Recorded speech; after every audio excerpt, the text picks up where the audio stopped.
This time I'd like to show you an everyday blending job using Permahyd Hi-TEC 480 and Permahyd blending additive. The gun I'm using is a 1.2, just like in the other videos that you will have seen previously. I'll be using 2 cups to do the job. First one with the blender, second one with the ready for use base coat. In this case I'm using the standard blender and I've adjusted my base coat to have the same speed. We do of course have slower versions should the climate dictate it. Firstly, I'm going to spray the blender to the blend panels, here and here. Now at this point I have some choices to make with the blender. What I can do is I can either apply it to the full panel, or like on the door here, where I have quite some room to make the blend, I can stop the blender short. The blender itself is applied in 1 closed coat, or if you prefer you can do it in 2 lighter or medium coats. Having applied the blender, I'll change the pot on the gun, get my colour, and the idea is then that I take my colour and I spray to the widest area first, using almost like a light effect coat to create the blend here, before repeating the same process here to make my blend, before finalising the job with 1.5 coats in the middle. 2 key points. One is, don't go beyond the blend area that you've already created, and 2, it's essential that you make sure that you close the texture between the blender and the base coat to give you a nice uniform feel.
Let's take a look at the base coat now then, before we flash it off in readiness for clear.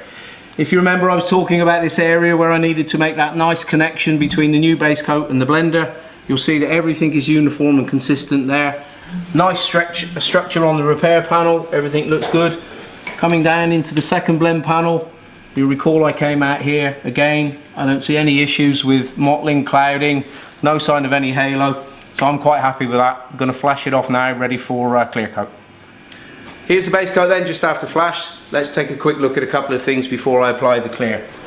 You remember in the wet condition I was showing you this area where I spoke about this connection between the base coat and the blender to make sure that everything was uniform and consistent. Well, if you take a look, you can see everything is super smooth, no problems at all, no coarseness, no openness. Can have a really good surface there for the clear. Let's take a look at the door itself where the repair was. Very uniform base coat appearance. Everything looks fine there. Coming to the final blend panel, blending area here.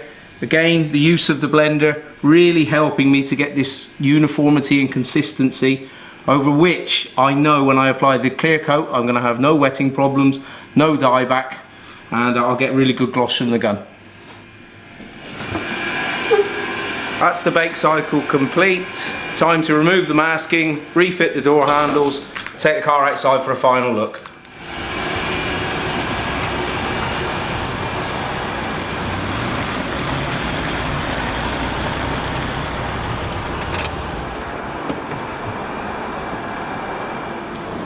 let's take a look at the final job then before we give it back to the customer. As you can see, looking closely, good blend, no halo, no sign of any clouding or mottling, nothing to be unhappy about there. Very good mottling control, effect orientation on the door, perfect hiding in 1.5 coats. Similarly, on the rear fender, the transition into the blender, everything is very smooth, just what we're looking for. Thanks, see you again soon. It is important to check the climate before adjusting the base coat. Refer to the TDS climate guide to help you. Choose your blender to match the setting of the base coat. Apply your blender to the areas surrounding the repair. This can be to a complete panel or a partial panel depending on the repair size and blending area available. Do not allow it to flash off before applying your base coat. Apply a light effect coat to the widest point, finishing inside the blender. A second light effect coat is sprayed inside of the first, ensuring the blender and base coat are merged as a continuous film. These two coats complete the blending process. Apply your base coat as normal over the repaired area. Do not go beyond the blending areas which you created at the beginning.